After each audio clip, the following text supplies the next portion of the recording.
ঢুকার সময় শুনলাম বজ্রদীপ্ত কবিতা আবৃত্তি আমাদের প্রিয় ব্যক্তিত্ব জনাব সালেহ আহমদ খসরু ভাইয়ের। আমরা জাসাসের এই মনোজ্ঞ সাংস্কৃতিক অনুষ্ঠানগুলো আমরা উপভোগ করব। আমরা শুধু এটুকু বলতে চাই, আজকে এখানে দাঁড়িয়ে জাসাসের জায়গায় আমরা দেখতে চাই বিগত 17 বছর ধরে বাংলাদেশের ইতিহাসকে চরমভাবে বিকৃত করা হয়েছে। আমরা জাসাসের মধ্য দিয়ে আজকে সকল সভাপতি কনভেনর সদস্য সচিব যারা উপস্থিত রয়েছে, জাসাস থাকবে সৃষ্টিশীল চিন্তা নিয়ে।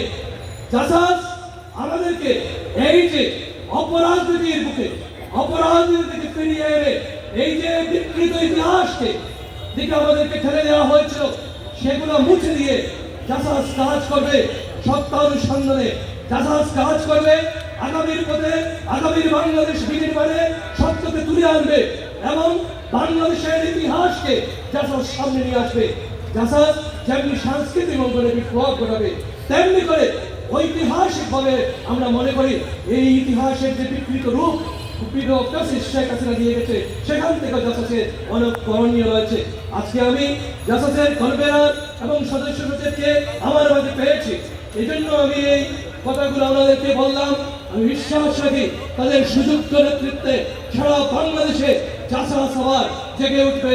সেই পুরনো জাসাসের আদলে শহীদ প্রেসিডেন্ট জিয়াউর রহমান যে কারণে জাসাসকে সৃষ্টি করেছিলেন, যে কারণে জাসাসকে সৃষ্টি করেছিলেন, সেই জাসাস আবার সারা বাংলাদেশে এই সঠিক নেতৃত্ব জনাব হেলাল সাহেব এবং লুকোই সাহেবের নেতৃত্বে সঠিকভাবে সারা বাংলাদেশে জাসাস আবার বিকশিত হবে তার মূল লক্ষ্যের পরে। ধন্যবাদ সবাইকে।